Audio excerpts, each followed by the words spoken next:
ዓመት ስልጣኔዋን በአንድ ሌሊት ወደ ፍርስራሽ እቀይረዋለሁ የሚለው የዶናልድ ትራምፕ እብደት መሳይ የእልቂት አዋጅ ምስክርነት የራሷን ባለ 10 ነጥብ ቅድመ ሁኔታ ተቀባይነት እንዲያገኝ አድርጋ በወሳኙ ሆርሙዝ ሰርጥ ላይ ያላትን የበላይነትም ሳታስነካ ድል ያደረገችው ኢራን በሌላ ወሳኝ ፍጥጫ ላይም በድጋሚ አሸንፋለች። ከኢራን ጋር ያላትን ወዳጅነት ሳይበጠስ ይቀጥላል ሲሉ በቅርቡ ማረጋገጫ የሰጡት ሩሲያና ቻይናን ከጎኗ ያሰለፈችው ኢራን በከባድ ፍጥጫ አሜሪካን በድጋሚ እጅ ወደ ላይ አስብላለች። አነጋጋሪውን መረጃ ይዘነዋል። በሌላ በኩል ደግሞ የተኩስ አቁም ስምምነቱን እንደምትደግፍ የገለጸችው እስራኤል ተኩስ አቁም ቢፈራረምም ጥቃቴን አላቆምም ስትል ኢራን ደግሞ ወደ ኩዌትና ዱባይ መተኮሷን አሁንም የቀጠናው ሰላም ላይ ያለውን ውጥረት እንዲቀጥል አድርጎታል።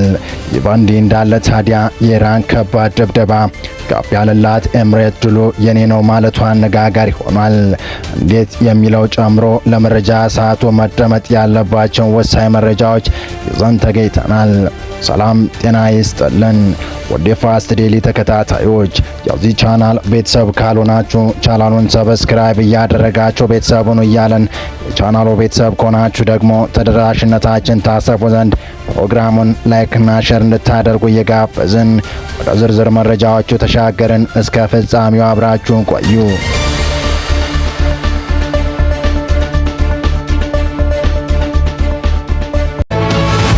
ሆርሙዝ ላይ ለተመድ የቀረበው ውሳኔ በሩሲያና በቻይና ወድቆ ነው። ለሆርሙዝ ወሽመጥ በተቀናጀ ሁኔታ ጥበቃ እንዲደረግ በባህረ ሰላጤው ሀገራት ለተባበሩት መንግስታት ድርጅት የጸጥታው ምክር ቤት የቀረበው ውሳኔ ሀሳብ በሩሲያና በቻይና ድምፅን በድምፅ የመሻር ስልጣን ወድቆ ነው። ከምክር ቤት አባላት 11 የውሳኔ ሀሳቡን ሲደግፉ ፓኪስታንና ኮሎምቢያ ድምፃቸውን አቅበዋል። ሩሲያና ቻይና ስለተቃወሙት ተቀባይነት ሳያገኝ ቀርቷል። የውሳኔ ሀሳቡ ረቂቅ ላለ ሳምንታት ድርድር ሲያደርግ ቆይቶ የሆርሙዝ ወሽመጥን ለመጠበቅ ወታደራዊ ኃይል መጠቀምን የሚፈቅደው ክፍል እንዲቀር ተደርጎ አገራት የመከላከል እርምጃ እንዲወስዱ በሚል ተለውጦ ነበር። የመንግስታቱ ድርጅት የጸጥታው ምክር ቤት ስብሰባውን የባህሬን የውጭ ጉዳይ ሚኒስትር ዶክተር አብዱላጢፍ ቢን ራሺድ አልዛያኒ በሰብሳቢነት መሩት ነበር። ስብሰባው ድምፁ ከመስጠቱ በፊት የውሳኔ ሀሳቡ አዲስ ሁኔታን የሚመረምር ሳይሆን በሆርሙዝ ላይ ኢራን የፈጠረችውን ተደጋጋሚ ችግር ለማስቆም አስፈላጊ በመሆን የቀረበ ነው ሲሉ አስረድተው ነበር። የውሳኔ ሀሳቡ ተቀባይነት የማያገኝ ከሆነ ወሳኝ ባህር መተላለፊያ መስመሮችን በመሳሪያነት መጠቀምን በማበረታታት ከሆርሙዝ ባሻገር በሌሎች ቦታዎች እንዲደገም በማድረግ ዓለምን ወደ ሕግ አልባነት ያሸጋግራታል ብለዋል።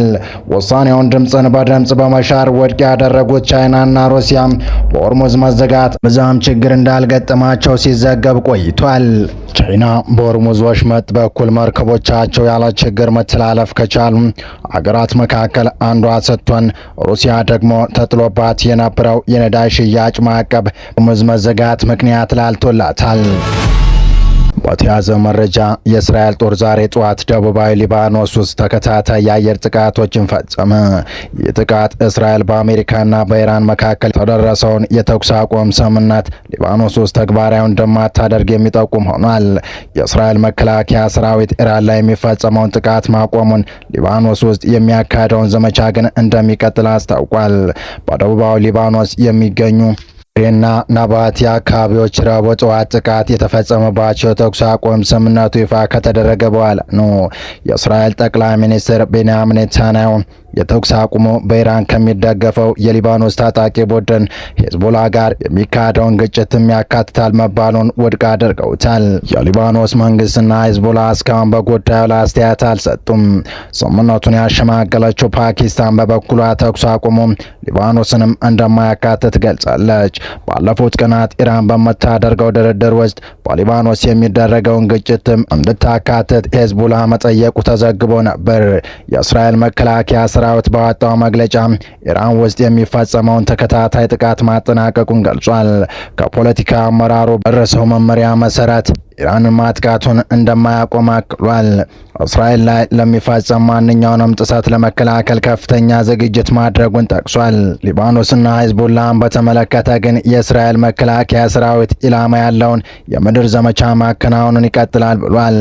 እስራኤል በበኩሏ የሊባኖስ ግዛትን ተቆጣጥራ የመቆየት እንዲሁም ድንበር ውስጥ የደህንነት ዞን የማቋቋም እቅድ እንዳላት ገልጻለች። እስራኤል ወታደሮች ሊባኖስ የወረሩ ሲሆን የእርምጃቸው የሀገሪቱን ክፍሎች ተወረው እንደተያዙ እንዲቀሩም ያደርጋል የሚል ስጋት ተፈጥሯል። እስራኤል ወረራ በምታቆየው የሊባኖስ ግዛት ውስጥ የሚገኙ ቤቶችን እንደምታፈርስና ነዋሪዎችን ወደ መኖሪያቸው እንዲመለሱ እንደማትፈቅድ አስታውቃለች። በዚህ ወደ ተከታዩ መረጃ አለፍን። በአሜሪካና በኢራን መካከል የተኩስ አቁም ስምምነት ቢኖርም በተባበሩት አረብ ኤምሬትና በኩዌት ላይ ጥቃት መፈጸሙ ተሰማ። ጥቃቱ የተሰነዘረው በዓለም አቀፍ የንግድ መስመር በሆነው የሆርሙዝ ወሽመጥ አካባቢ ባለው የደህንነት ስጋት ምክንያት መሆኑ ተገልጿል። ኢራን ዛሬ ላይ ወደ ተባበሩት አረብ ኤምሬትስ 17 ባላስቲክ ሚሳይል በማስወንጨፍ 35 ድሮኖችን በተጨማሪነት ለጥቃት ልካለች።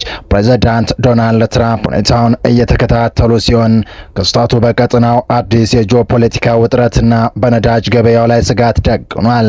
ኢራን በዱባይ ላይ ያሰነዘረችው ከባድ ጥቃት የተሰማው የተባበሩት አረብ ኤምሬት በኢራን አሜሪካ የተኩስ አቁም ስምምነት ተረፍኩትና ድል ያደረግኩት እኔ ነኝ ባለችበት ቅጽበት መሆኑ አነጋጋሪ ሆኗል።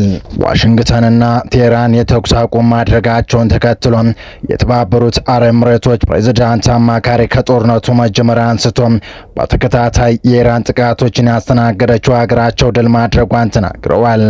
አማካሪው አንዋር ጋርጋሽ ሉዓላዊነትና ክብርን እንዲሁም ክህደት በተሞላበት ጥቃት ፊት ስኬቶቻችንን ባስጠበቀ ድንቅ ብሔራዊ መከላከያ ድል አድርገናል ብለዋል።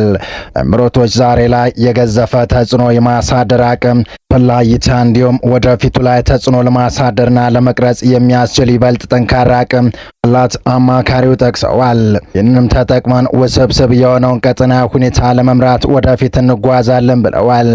የአገሪቱ መከላከያ ሚኒስትር ጦርነቱ ከተጀመረ አንስቶ ያከሸፍናቸውን የኢራን ጥቃቶችን በተመለከተ በጊዜው መደበኛ መረጃ ሲያወጣ ቆይቷል። ማክሰኞ ዕለት የወጣው መረጃ እንደሚያሳየው እስካሁን ድረስ 2201 ድሮን፣ 26 የክሩዝ ሚሳይልና 520 ባላስቲክ ሚሳይል ወደ የተባበሩት አረብ ኤምሬቶች ተተኩሷል። የኦማን ውጭ ጉዳይ ሚኒስትርም አሜሪካና ኢራን የተኩስ አቁም ላይ መድረሳቸውን በበጎ ተቀብለውታል። ፓኪስታን ለማሸማገል ላከናወነችው ስራ እውቅና የሰጠው የውጭ ጉዳይ ሚኒስትሩም ወደ ቋሚ ተኩስ አቁም ለመድረስ ወደፊት የሚደረጉ እንቅስቃሴዎች ላይ ጥረቶችን ማጠናከር አስፈላጊ እንደሆነ አጽንኦት ሰጥቷል።